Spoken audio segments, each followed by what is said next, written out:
నిన్న ఎపిసోడ్లో నామినేషన్లు చాలా బాగా జరిగినాయి అని చెప్పుకోవచ్చు. నేను సోనియాకి యష్మికి నామినేషన్లో గొడవ అయితే అట్టుండిద్దాం అనుకున్నా, కానీ వాళ్ళిద్దరికే గొడవైంది. ఇక్కడ కూడా సోనికానే డామినేట్ చేసింది. యష్మిక తర్వాత ఏడ్చింది, తర్వాత సోనిక వెళ్ళి కన్సర్న్ చేసింది. అయితే నిఖిలను మళ్ళీ అభయ్ మధ్యలో నామినేషన్స్లో వాళ్ళిద్దరూ చీఫ్లు కాబట్టి తర్వాత వాళ్ళిద్దరిలోనే ఒకరిని ఇండివిజువల్గా నిలబడమన్నారు నామినేషన్లో. అయితే అక్కడ అభయ్ నిలబడతా అన్నాడు, ఎందుకంటే నిఖిల్ 3 సార్లు చీఫ్ అయ్యాడు, తనను తాను ప్రూవ్ చేసుకున్నాడు. నేను ప్రూవ్ చేసుకోవాలి, తప్పకుండా ఎలిమినేట్ అవ్వను, అందుకే ఉంటాను అని చెప్పి ఉన్నాడు అభయ్.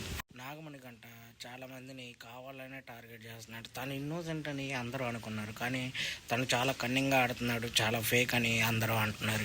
అది మాత్రం చాలా నిజం. ఎందుకంటే యష్మితో మొన్నటిదాకా క్లోజ్గా ఉండి ఇప్పుడు యష్మిని నామినేట్ చేసి నేను అందుకే నీతో క్లోజ్గా ఉన్నాను అన్నాడు. విష్ణుప్రియ విషయంలో కూడా ఇదే చేశాడు మణికంఠ. విష్ణుప్రియతో కూడా బాగా క్లోజ్గా ఉండి నేను కావాలనే నీతో క్లోజ్గా ఉన్నాను, అసలు నువ్వు ఎలా ఉంటావు ఏంటి అని తనని అన్నాడు. నిఖిల్ విషయానికి వచ్చేపాటికి నిఖిల్ చాలా సపోర్ట్ ఇచ్చాడు మణికంఠకి తన క్లాన్లో వీళ్ళిద్దరే ఉన్నప్పుడు. కానీ అదంతా లేకుండా మళ్ళీ అభయ్ దాంట్లోకి వెళ్ళి ఏదో చేద్దాం అనుకున్నట్టు వెళ్ళాడు. ఇప్పుడు అందులో అసలు స్కోపే దొరకదని నేను అనుకుంటున్నాను.